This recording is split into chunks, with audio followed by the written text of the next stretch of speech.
Thanks to our military and our allies and the brave fighters of Afghanistan, the Taliban regime is coming to an end.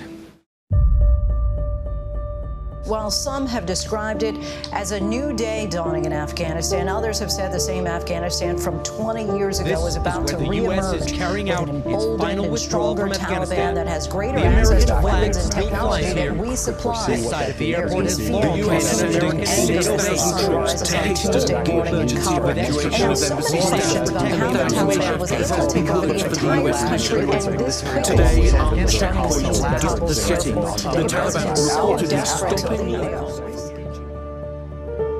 Most of you know me, and some of you will get to know me, but my name's Josh Garrison. I served on over 50 deployments to the Middle East and Iraq, Afghanistan, Pakistan for 11 or 12 years. I don't know how many deployments, I don't know how many countries, a long time. And when I quit deploying, my life fell apart. Relationships, families, it all just started crumbling around me. And, you know, people reached out that saw what was happening, and they knew the obvious. They thought they knew what it was, you know, and they said, "Oh, you've got PTSD." And I said, "Okay, I need to get help."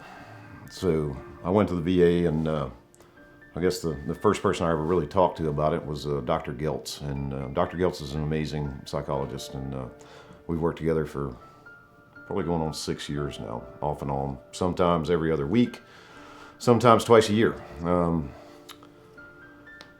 He referenced some books for me, did all the stuff that psychologists do, and realized he wasn't making ground. Wasn't making enough ground. You know, things were getting worse. I was still sliding backwards. So then I started looking for other avenues, you know, and I looked to other Eastern medicines. I looked to internal practices, meditation, hypnosis, acupuncture. You know, I was just reaching for anything that would help me. And Dr. Geltz moved me to the next step in the Western medicine and sent me to a psychiatrist, and they started prescribing pills. They prescribed a lot of pills, and then when the pills didn't work, they prescribed pills to make the pills work better or to lessen the side effects of the pills. Those fucking pills, man. They're horrible. I had side effects from pills that I took for 2 months that lasted for years. Sexual side effects, mental side effects. Those pills, they're not the answer. I'm not your doctor, but if it feels wrong, it is. Because they're just poisoning you. They're just numbing your brain. They're just fucking telling you you're wrong. You're not fucking wrong. They just don't know who you are. They don't know how to react to you, because most of the time you're fucking right. That's where we get to step one. Turn off the news. Turn off the news, all of it. When you walk in a restaurant, you know, it used to be that I always sat where I could see the door. You know, you wanted to see the threats coming in. You wanted to, you know, have the best opportunity to know the room. When I go in a restaurant now, I sit where I make sure I can't see the news. I don't watch sports anymore because that's all they talk about is what they call the news. You got to disconnect from it. You got to turn this frequency off. Change channels. Turn off the news.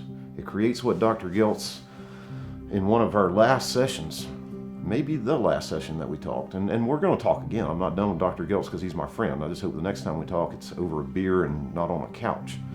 But Dr. Geltz taught me about righteous anger. And righteous anger is real. Oh my God, I've dealt with it to the point of pure rage. They're lying. And the more you listen to it, the more that rage and anger builds. We were war fighters. We were over there. We were making the goddamn news. Every day doing what we did. Shit that didn't go on the news, because the news was too busy fucking arguing about how to make the news more newsy, how the anchors could be the news story. No, the news story was happening because we were creating it. It was there. They just weren't telling our side of it. They don't care if you live or die. They don't care if they get you killed. They give away classified information like it's fucking a game. They think it's funny when they expose soldiers. And they exposed the lives of the people, the local Afghanis and Iraqis that helped us. The fucking news media would expose them and their families would die. It's all fucking lies. The problem with hearing these lies, and we know they're lies because we lived it. We know the truth because we saw it. So when you're being told all these lies, but you know the truth, it's essential to understanding that you're right. When somebody's sitting there telling you over and over, and you're listening to it on news radio, and you're getting a notification on your phone every fucking 5 minutes, and right now you're saying, man, I can't turn the news off. I've got to know because there's a threat coming. There is a threat coming. And it's going to be bad. This country is being torn apart. And the ones that are stagnant right now or moving backwards are getting ready to fall off of a fucking ledge. They're going to be spare parts, bud. They're falling off the ledge. They're done. They're fucking behind us. The ones that are accelerating are ramping up and evolving faster than we ever have. To the point that I feel like I can climb Mount Everest at 46 and take my buddy Dave with me. All this marking the stunning climax of the militants' dramatic takeover. The Taliban forces now in charge of the capital and most of the country, effectively ending. Step 1, turn off the news. It's time.